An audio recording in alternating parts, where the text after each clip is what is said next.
Human body system में जो function perform किए जाते हैं, हमारा हार्ट बीटिंग हो गई, जैसे रिफ्लेक्स एक्शन हो गया, या फिर इंटरनल ऑर्गन या आउटर ऑर्गन्स की जो कंट्रोलिंग यूनिट होती है, कंट्रोलिंग सिस्टम होता है, वो हमारे पास दो होते हैं। एक तो नर्वस सिस्टम या न्यूरल सिस्टम, और दूसरा होता है एंडोक्राइन सिस्टम। दोनों सिस्टम बॉडी को अलग अलग तरीके से कंट्रोल करते हैं। जहाँ पे नर्वस सिस्टम न्यूरोट्रांसमीटर केमिकल्स की हेल्प से और नर्व सेल की हेल्प से कंट्रोल करता है, वहीं एंडोक्राइन सिस्टम एंडोक्राइन ग्लैंड और हॉर्मोन्स की हेल्प से कंट्रोल करता है। तो दोनों सिस्टम की अपनी इंपॉर्टेंस है। इस चैप्टर में हम सिर्फ और सिर्फ एंडोक्राइन सिस्टम को स्टडी करेंगे, जिसमें लाइन टू लाइन डिस्कस करने की कोशिश करेंगे। देखिए, control system which is present in human being, first one is the nervous system, second one is the endocrine system.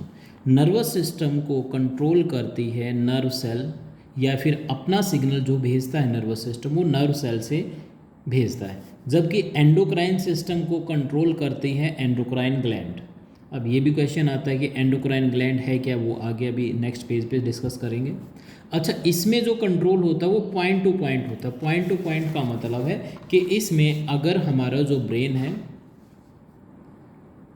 वो कोई सिग्नल भेजता है, तो वो सिग्नल डायरेक्ट किसी सेल, ऑर्गन या टिश्यू तक जाता है सीधा पॉइंट टू पॉइंट, और ये जाता है with the help of nerve fibre या नर्व सेल की हेल्प से।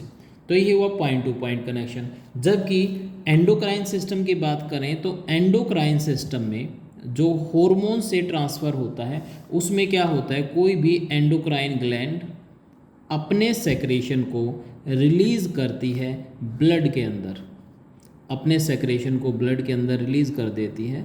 फिर वो ब्लड उस सेक्रेशन को बॉडी की हर एक सेल तक लेके जाता है, जिसको जाने में टाइम लगता है। तो ये प्रोसेस होती है काफ़ी स्लो, और इसमें पॉइंट टू पॉइंट है तो ये प्रोसेस होती है काफ़ी फास्ट। अच्छा, ये फास्ट होती है लेकिन थोड़े टाइम के लिए होती है, शॉर्ट लिव्ड। जबकि एंडोक्राइन जो प्रोसेस है, जो एंडोक्राइन ग्लैंड द्वारा जो हॉर्मोन्स रिलीज़ किए जाते हैं ब्लड के अंदर, ये प्रोसेस स्लो ज़रूर है लेकिन ये लॉन्ग लास्टिंग है,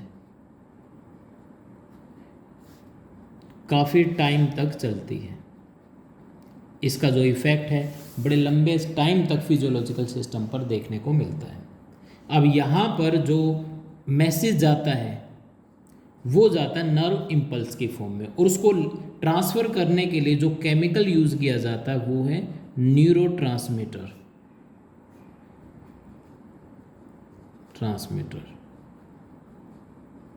जबकि एंडोक्राइन ग्लैंड में जो केमिकल ट्रांसफ़र करता है वो होते हैं hormones. Hormone simple chemical messenger होते हैं जो इन्फॉर्मेशन को या उस स्टिमुलस को या बोल सकते हैं उस ऑर्डर को एक ग्लैंड से लेकर किसी परफेक्ट ऑर्गन या पर्टिकुलर सेल, टिश्यू या ऑर्गन तक पहुंचाते हैं, जिससे वो वर्क करते हैं। अब अगर एक डिफरेंस देखें दोनों के बीच में, तो देखिए ये कंट्रोल करती हैं, इसको नर्व सेल कंट्रोल करती हैं, एंडोक्राइन सिस्टम को कंट्रोल करती हैं एंडोक्राइन ग्लैंड्स। अब नर्वस सिस्टम है वो पॉइंट टू पॉइंट है, पॉइंट मीन्स डायरेक्ट उस पॉइंट तक जाएगा जहाँ पर जिसको वो कंट्रोल करता है, जबकि यहाँ पर ये डिफ्यूज़ होता है ब्लड में और ये स्लो रिस्पॉन्स देता है।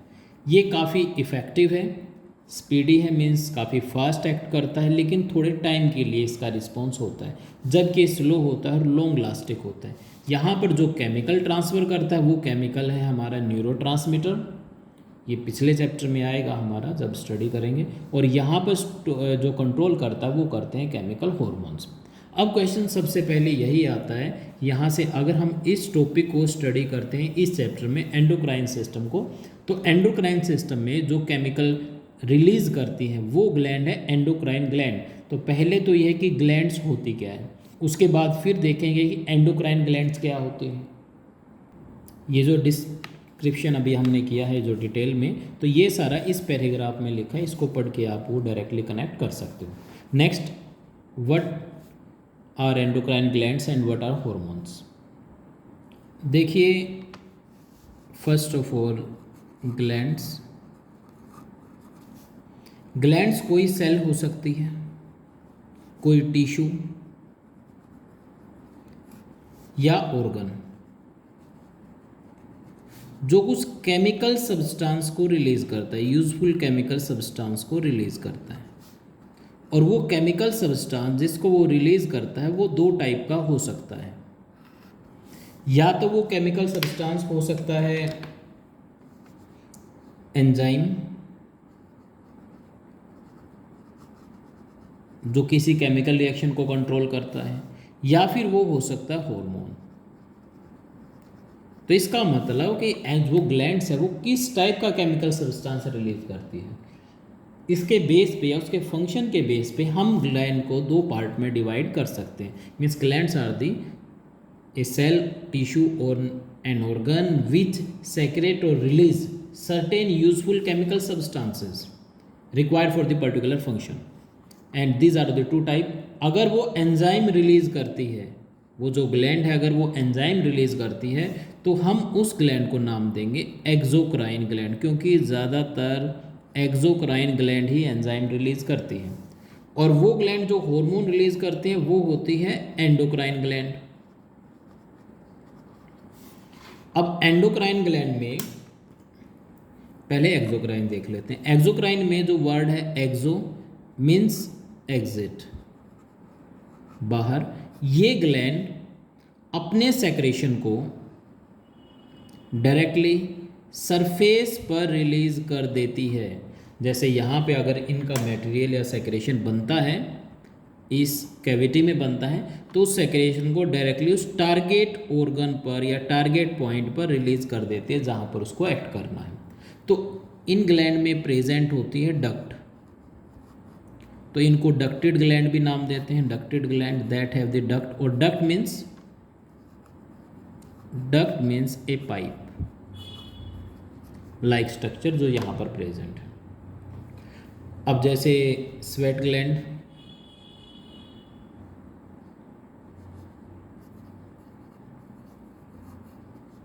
ऑयल ग्लैंड हमारी स्किन के ऊपर प्रेजेंट है, वो क्या करते हैं डायरेक्टली अपने सेक्रेशन को स्किन पर रिलीज करते हैं। यहाँ पर जैसे ये स्किन हुई तो स्किन पर अपने सेक्रेशन को डायरेक्टली रिलीज करते हैं।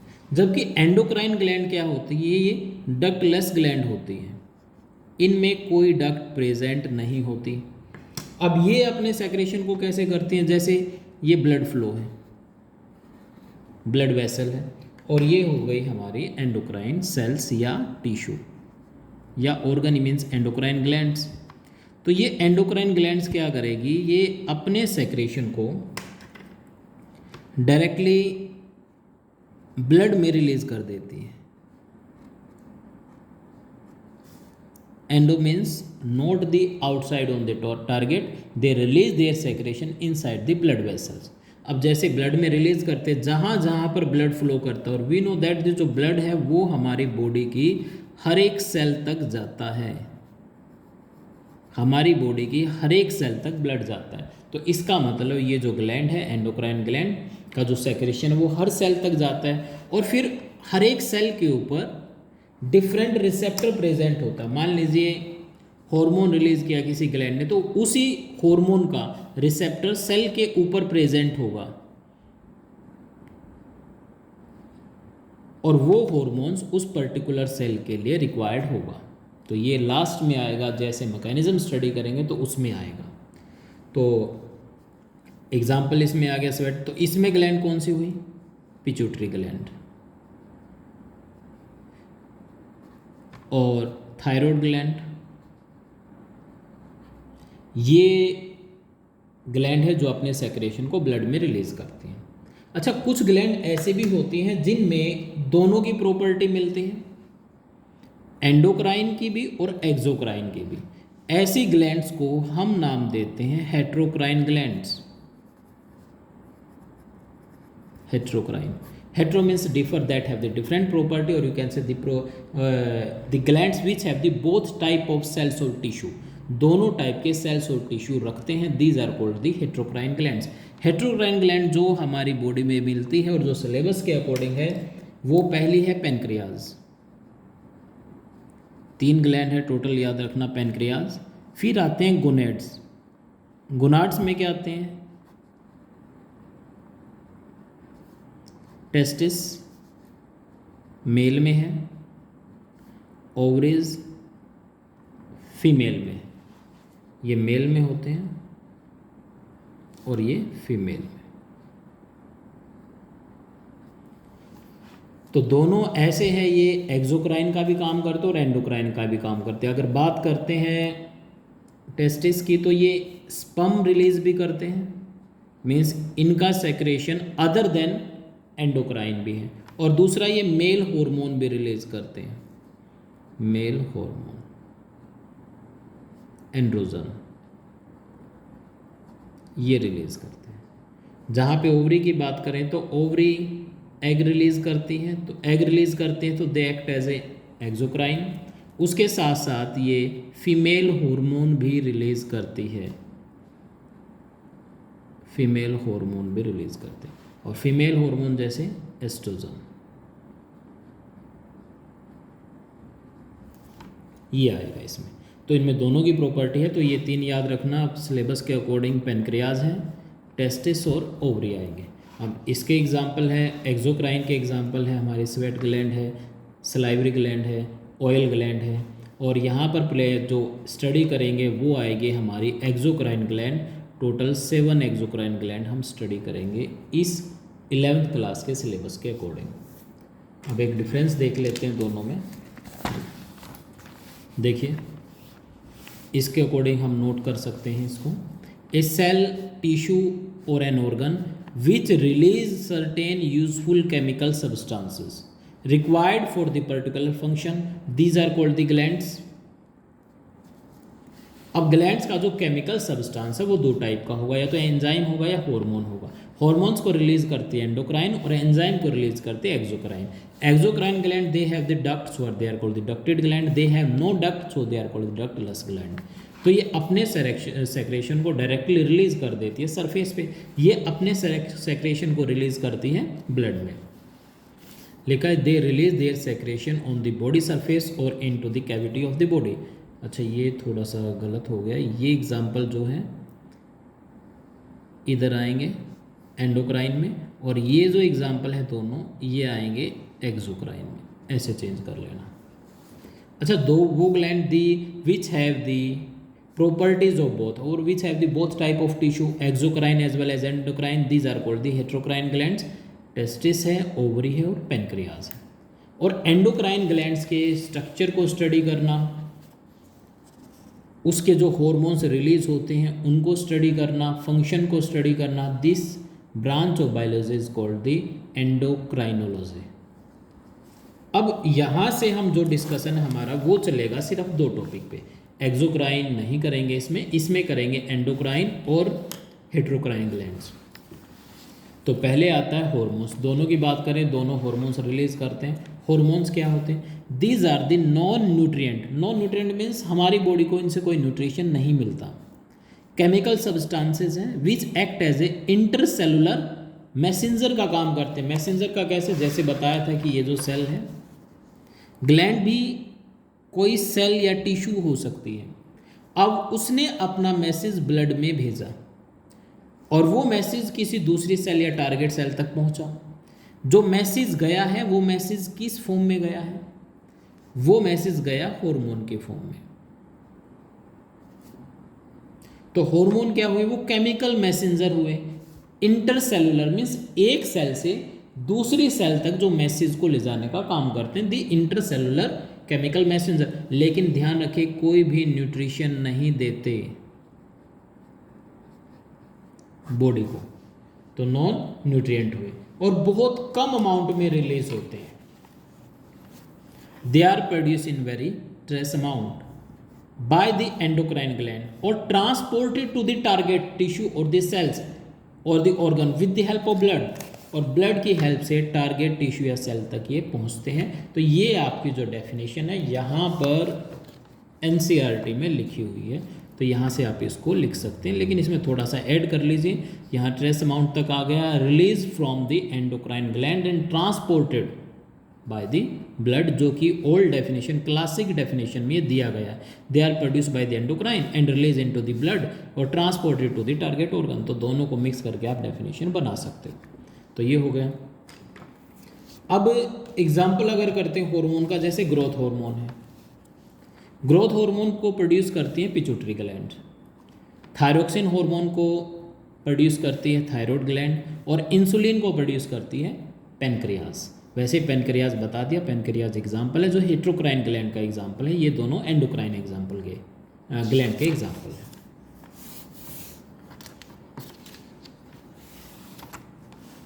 नेक्स्ट आता है जो सबसे पहले हार्मोन डिस्कवर किया गया था, वो किया था दो इंग्लिश फिजियोलॉजिस्ट थे, विलियम और अर्नेस्ट स्टार्लिंग।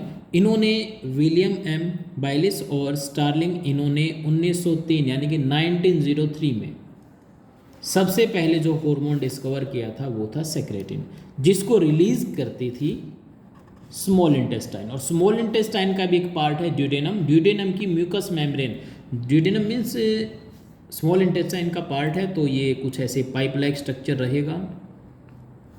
और इसकी जो इनर मेम्ब्रेन है, इस पाइप लाइक स्ट्रक्चर की जो इनर मेम्ब्रेन है ये वाली, इसको नाम देते हैं म्यूकस। तो ये म्यूकस रिलीज करते हैं किसकी, ड्यूडेनम, ड्यूडेनम जो है उसकी म्यूकस रिलीज करते हैं सेक्रेटिन को। तो पहला तो ये आ गया कि किसने डिस्कवर किया था, विलियम एम बाइलिस ने और स्टार्लिंग ने किया था। कब किया था, 1903 में किया था। कौन सा हार्मोन था, सेक्रेटिन था। कहाँ से रिलीज होता हुआ था जब आज भी ये यहीं से, मतलब इसका ओरिजिन प्लेस यही है, यही सेक्रेट करते हैं स्मॉल इंटेस्टाइन। अच्छा, हालांकि ये बता दें कि स्मॉल इंटेस्टाइन जो है या ड्यूडेनम जो है वो एंडोक्राइन ग्लैंड नहीं है। जब आप स्टडी करेंगे और लास्ट का टॉपिक आएगा, कुछ ऐसे ऑर्गन भी हम स्टडी करेंगे जो एंडोक्राइन नहीं है लेकिन फिर भी हार्मोन रिलीज करते हैं। तो यहाँ से याद रखिए कि स्मॉल इंटेस्टाइन है, कम से कम 6 हार्मोन रिलीज करते हैं जबकि वो एंडोक्राइन नहीं है। तो ये एक्सेप्शनल केस में आ जाएंगे। फंक्शन क्या था, जो ये रिलीज करती थी इसको इंटेस्टाइन, स्मॉल इंटेस्टाइन, और ये जाके एक्ट करता था पेनक्रियाज पे, और पेनक्रियाज के सेक्रेशन को, पेनक्रियाटिक जूस के सेक्रेशन को इंक्रीज करता था, स्टिमुलेट करता था। तो इसका फंक्शन है, ये करता था नहीं मतलब आज भी करता है। तो उस टाइम स्टडी किया गया, ये तब की बात है। तो ये स्टिमुलेट करता है कि इसको पेनक्रियाजिक जूस यानी कि पेनक्रियाज जो ग्लैंड है उसके सेक्रेशन को रिलीज करता है। अब एक क्वेश्चन ये आया है कि जो नाम है हार्मोन के लिए, मतलब स्टार्लिंग ने जो नाम दिया था उस केमिकल सब्सटेंस को, ये केमिकल सब्सटेंस है ये सेक्रेटिन, इसको जो नाम दिया, जो टर्म दी थी, इन सब के लिए ऐसे केमिकल जो कोई सेल्स रिलीज करती है और दूसरी सेल के फंक्शन को कंट्रोल करते हैं, उनको एक नाम दिया था हार्मोन। तो क्वेश्चन ये आता है कि उन्होंने ये हार्मोन नाम ही क्यों दिया। Hormones means to stimulate, means जो किसी भी प्रोसेस को एक्साइट करता है, इंक्रीज करता है। Because this name signify the role of first discovered hormones. First discovered hormones कौन सा था, सेक्रेटिन, और क्या करता था वो, स्टिमुलेट करता था पेनक्रियाटिक जूस को। तो लगा कि कुछ ऐसे केमिकल होते हैं बॉडी में जो हमेशा दूसरे बॉडी पार्ट को, ऑर्गन के फंक्शन को स्टिमुलेट करते हैं। तो इस बेस में उन केमिकल को उन्होंने नाम दिया था हार्मोन्स। जबकि ऐसे भी कुछ हार्मोन्स हैं जो फंक्शन को डीएक्टिवेट करते हैं, रोकने का भी काम करते हैं। ऐसा नहीं होता कि हर एक हार्मोन फंक्शन को एक्टिवेट करता है, स्टिमुलेट करता है। जो टर्म थी वो स्टार्लिंग ने दी थी 1905 में। अब ये आ गया आपके एनसीईआरटी के अकॉर्डिंग। अब चलते हैं थोड़ा सा इसी पेज पर, यहाँ पर लिखा हुआ है तो आप इसको रीड आउट कर लेना इधर से। इनवर्टिब्रेट और वर्टिब्रेट में किस टाइप का हार्मोनल सिस्टम या एंडोक्राइन सिस्टम प्रेजेंट है। इनवर्टिब्रेट में काफ़ी सिंपल एंडोक्राइन सिस्टम प्रेजेंट है, जबकि वर्टिब्रेट में एडवांस टाइप का एंडोक्राइन सिस्टम प्रेजेंट है जिसमें बहुत सारे हार्मोन्स रिलीज होते हैं। बस इतना ही है। अब आते हैं आगे कि एंडोक्राइन ग्लैंड्स देखिए हार्मोन रिलीज करते हैं, हार्मोन जाते हैं फिर किस में, ब्लड स्ट्रीम में जाते हैं, ब्लड स्ट्रीम से वो हर एक सेल तक जाते हैं। अब क्वेश्चन ये आता है, जब वो ब्लड स्ट्रीम से होते हुए हर एक सेल पे जाएंगे, हर सेल के पास जाएंगे, तो वो अपने टारगेट सेल को, जिस पर उनको एक्ट करना है, उस सेल को कैसे वो आइडेंटिफाई करेंगे। How does a target cell recognise its specific hormone. अब एक सेल ये हुई, इस सेल के पास तो बहुत सारे हार्मोन आ गए, जैसे ए बी, सी, डी, ई, मान लेते हैं कुछ हार्मोन इस तक आ गए। अब इस सेल को कौन सा हार्मोन चाहिए, कौन सा इसका स्पेसिफिक हार्मोन है, तो ये सेल कैसे डिसाइड करेगी। तो सेल के सरफेस के ऊपर मान लीजिए ई को हम ऐसा बना देते हैं, ये स्ट्रक्चर हुआ ई का, और इसके ऊपर ऐसे ही कुछ रिसेप्टर प्रेजेंट होते हैं सेल के सरफेस के ऊपर, ये देखिए। अब जो ई है, अब ए का बना दे, दो का बना लेते हैं। ए का कुछ रिसेप्टर हॉर्मोन्स मान लीजिए ऐसा है, इसकी ये साइड, अब ये साइड इसके अंदर फिट नहीं होगी, इसके अंदर कौन सी फिट होगी, सिर्फ ई की, जबकि ए की शेप अलग है, इसके अलग है। इस टाइप से एंजाइम के सरफेस के सेल के सरफेस के ऊपर कुछ रिसेप्टर प्रेजेंट होते हैं, वो रिसेप्टर डिसाइड करते हैं कि उस सेल के अंदर कौन सा हार्मोन एंटर करेगा। Every target cell has a special hormonal receptor which can recognize and pick out the specific hormone capable of acting in that cell. Characteristics of hormone, पहला तो ये हुआ कि हार्मोन केमिकल मैसेंजर का काम करते हैं। दूसरा, ट्रांसपोर्ट जो इनको करता है वो ब्लड ट्रांसपोर्ट करता है, और काफ़ी लो मोलिकुलर वेट है, मीन्स साइज भी काफ़ी छोटा होता है, स्मॉल होता है, ईजिली जो सेल मेम्ब्रेन के अंदर से पास हो जाए, और बहुत कम अमाउंट में रिलीज होते हैं, वेरी ट्रेस अमाउंट में रिलीज होते हैं। स्टिमुलेट भी करते हैं फंक्शन को और कंट्रोल भी करते हैं, रोकते भी हैं, दोनों काम करते हैं। ऐसा नहीं जैसे स्टार्लिंग ने बताया था कि हार्मोन सिर्फ स्टिमुलेट करते हैं, ये रोकते भी है फंक्शन को, और ये किसी भी फंक्शन को मतलब स्लो कर सकते हैं, फास्ट कर सकते हैं। इनका जो एक्शन है वो काफ़ी स्लो होता है लेकिन लॉन्ग लास्टिंग होता है, कई दिनों तक, कई महीनों तक इनका जो इफेक्ट है वो देखने को मिलता है बॉडी में। These are the characteristics of hormone. Then the classification of hormone. अब स्टार्टिंग में क्या आया था, हार्मोन्स आर द केमिकल, इधर था कि these are the chemical substances. अब केमिकल सब्सटेंसेस है तो कौन से केमिकल सब्सटेंस है, लाइक बायोमोलिक्यूल अगर है तो ये कौन से बायोमोलिक्यूल है, अमीनो एसिड से बनते हैं कुछ, ये बिल्कुल आपके जो चैप्टर है चैप्टर के लास्ट में दिया है, लेकिन ये स्टार्टिंग में कर लीजिए क्योंकि बार बार नाम आएंगे। ये लास्ट पेज हुआ हमारा एनसीईआरटी का, और लास्ट में ये दे रखा है इधर से, classification divide into the following groups, peptide, polypeptide, steroid और आइडोथायरोनिन। ये कुछ हार्मोन्स है, चार पार्ट में डिवाइड करेंगे। अब यहाँ पे देखिए कुछ हार्मोन होते हैं जो अमीनो एसिड से मिलते हैं। अब ये भी तो क्वेश्चन है कि अमीनो एसिड होते क्या है, देखें आप।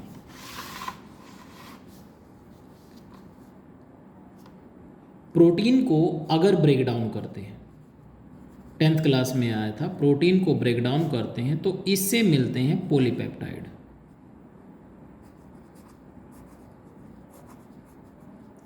पॉलीपेप्टाइड को ब्रेक डाउन करते हैं तो मिल सकते हैं पेप्टाइड,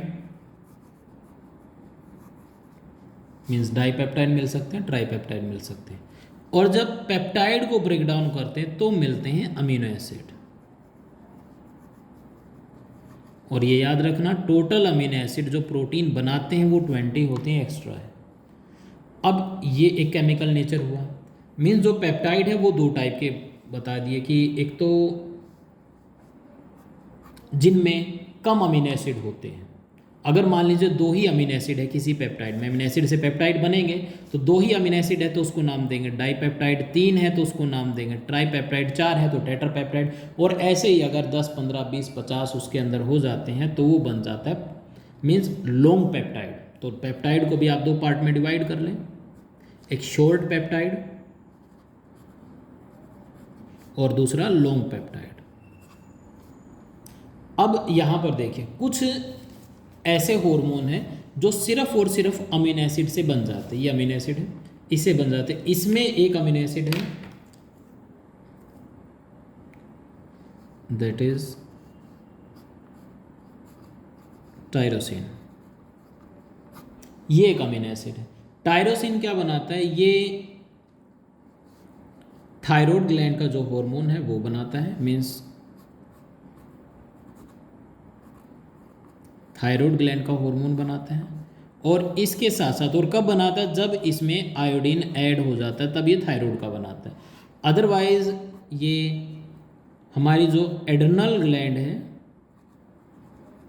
एड्रनल ग्लैंड का भी एक पार्ट है मेडुला, उसके हार्मोन बनाता है। तो ये भी याद रखना है कि अमीनो एसिड हो गया, एक तो पार्ट हमारा ये हो गया कि अमीनो एसिड से हार्मोन बनते, मीन्स कुछ हार्मोन का केमिकल नेचर अमीनो एसिड से होता है। कौन सा अमीनो एसिड हुआ, टायरोसिन हुआ। टायरोसिन क्या बना, थायराइड ग्लैंड के हार्मोन बनाता है, और साथ साथ एड्रनल मेडुला इसके भी दो हार्मोन रिलीज करते हैं जो 10th क्लास में था, फाइट एंड फ्लाइट हार्मोन या इमरजेंसी हार्मोन, ये बनाता, तो वो दोनों अमीनो एसिड से ही बनते हैं। अच्छा वेट, अब आते हैं थोड़ा ऊपर चलिए, मीन्स अमीनो एसिड तो हमने ब्रेकडाउन में किया था, फॉर्मेशन में ऊपर चलना पड़ेगा। अमीनो एसिड में से मिलकर पेप्टाइड बनते हैं, और पेप्टाइड दो हो गए, शॉर्ट और लॉन्ग पेप्टाइड। शॉर्ट पेप्टाइड से कौन कौन से हार्मोन बनते हैं, पिट्यूटरी ग्लैंड के हार्मोन बनते हैं। पिट्यूटरी ग्लैंड दो ही हार्मोन रिलीज करते हैं सिर्फ, ऑक्सीटोसिन और वेसोप्रेसिन, तो दोनों रिलीज करते हैं, दोनों शॉर्ट पेप्टाइड से बनते हैं। एक इंटरमीडिएट पिट्यूटरी ग्लैंड होती है जो रिलीज करती है MSH, मेलिनोसाइट स्टिमुलेटिंग हार्मोन। अब ये भी साथ साथ याद करते रहिए कि आप पिट्यूटरी ग्लैंड सिर्फ दो ही हार्मोन रिलीज करती हैं, और इंटरमीडिएट लोब है जो पिट्यूटरी ग्लैंड के 3 पार्ट होते हैं, एक है एंटीरियर पार्ट, दूसरा पोजिटीरियर, और तीसरा होता है इंटरमीडिएट। जो पोजिटीरियर और इंटरमीडिएट है उनके जो हार्मोन है वो शॉर्ट पेप्टाइड से बन जाते हैं। लॉन्ग पेप्टाइड से क्या बनता है, इंसुलिन हार्मोन, ग्लूकागोन हार्मोन, जो पेनक्रियाज सिर्फ दो ही हार्मोन रिलीज करती है। ये इंटीरियर पिट्यूटरी ग्लैंड का हार्मोन है एडिनोकोर्टिकोट्रोपिन हार्मोन्स, और थायराइड ग्लैंड का hormone, thyroid gland 3 hormone release करती है, उसका कैल्स्टोनिन और पैराथायराइड रिलीज करते। उसके बाद थोड़ा ऊपर आ जाए, मीन्स प्रोटीन इससे मिलके, पेप्टाइड से मिलके बनते हैं पॉलीपेप्टाइड। तो कुछ हार्मोन होते हैं जिनका नेचर पॉलीपेप्टाइड भी होता है और प्रोटीन भी होता है, पॉलीपेप्टाइड और प्रोटीन नेचर के होते हैं। तो वो कौन से हैं, गोनाडोट्रोपिन हार्मोन और सोमैटोट्रोपिक हार्मोन्स, ये इंटीरियर पिट्यूटरी ग्लैंड रिलीज करती है। अब कुछ स्टीरॉयड मीन्स कुछ हार्मोन्स, प्रोटीन, ये तो हो गए सारे प्रोटीन के, एक दूसरा पेप्टाइड से बनते हैं, तीसरा अमीनो एसिड से बनते हैं, तो ये नेचर हो गया। फोर्थ पार्ट जो हम करेंगे, अब इसमें भी अमीनो एसिड में याद रखना, जब थायराइड के हार्मोन बनेंगे तो उसमें आयोडीन ऐड होगा, तो आइडोथायरोक्सिन आइडो टायरोनेज के साथ रिएक्ट करके तब बनाएगा। अच्छा, फोर्थ हुआ फैट जो है वो भी हार्मोन फॉर्मेशन में इन्वॉल्व होती है, दैट इज द स्टीरॉयड।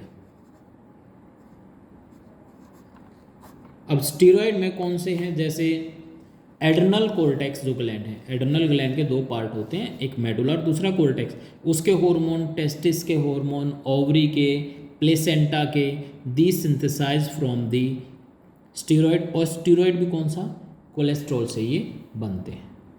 तो ये तो बिल्कुल बेसिक था जो आपका, आप ये मान सकते हैं ज़रूरी है इस चैप्टर को स्टार्ट करने के लिए, स्टार्टिंग के लिए।